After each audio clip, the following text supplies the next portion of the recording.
Bagaimana Piala Dunia 2026 dapat membuatkan banyak manusia mengenal Allah Subhanahu wa Ta'ala? Piala Dunia adalah sebuah tamasya sukan yang melibatkan sukan bola sepak yang paling terkenal dalam dunia ini, yang dilangsungkan 4 tahun sekali, yang melibatkan banyak negara seperti Brazil, Senegal, England, Uzbekistan, Australia dan banyak lagi negara yang menyertainya selepas melepasi pusingan kelayakan. Namun, bagaimanakah Piala Dunia atau World Cup ini dapat membuatkan manusia itu mengenal Allah Subhanahu wa Ta'ala?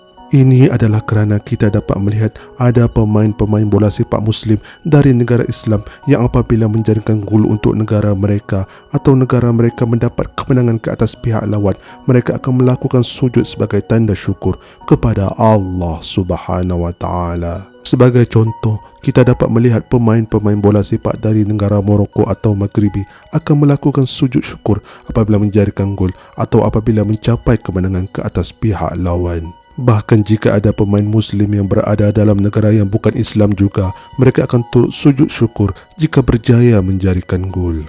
Perkara ini di dalam Islam ianya disebut sebagai sujud syukur, yang bermaksud apabila orang-orang yang beriman itu mendapat kegembiraan terhadap sesuatu perkara, maka adalah sunat untuk sujud syukur di atas nikmat kegembiraan yang dikurniakan oleh Allah Subhanahu wa Ta'ala. Di antara perkara gembira yang disunatkan untuk sujud syukur ini adalah mendapat kerja, lulus peperiksaan dengan cemerlang, mendapat cahaya mata dan sebagainya. Untuk lebih mudah difahami, apabila kita mendapat sesuatu kegembiraan yang baik dari Allah Subhanahu wa Ta'ala, maka orang-orang yang beriman itu akan melakukan sujud syukur, termasuklah jika kita menjaringkan gol atau menang dalam perlawanan bola sepak.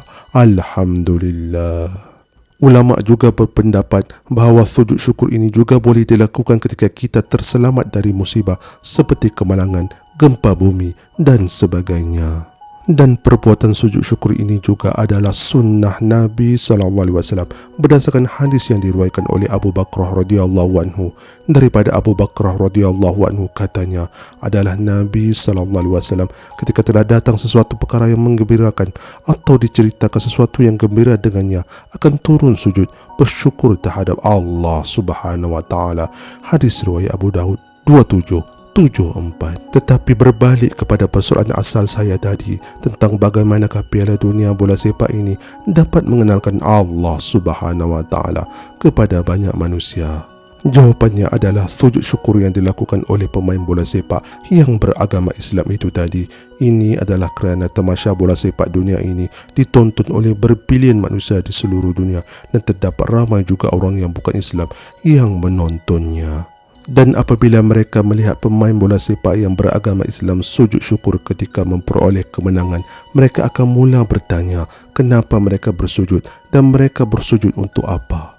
Setelah itu mereka mencari di internet dan barulah mereka tahu bahawa pemain-pemain bola sepak yang beragama Islam itu sedang sujud syukur kepada Tuhan Yang Maha Esa, yakni Allah Subhanahu wa Ta'ala, terhadap kegembiraan yang mereka perolehi. Dan ini secara tidak langsung telah memperkenalkan Allah Subhanahu wa Ta'ala kepada banyak umat manusia di seluruh dunia.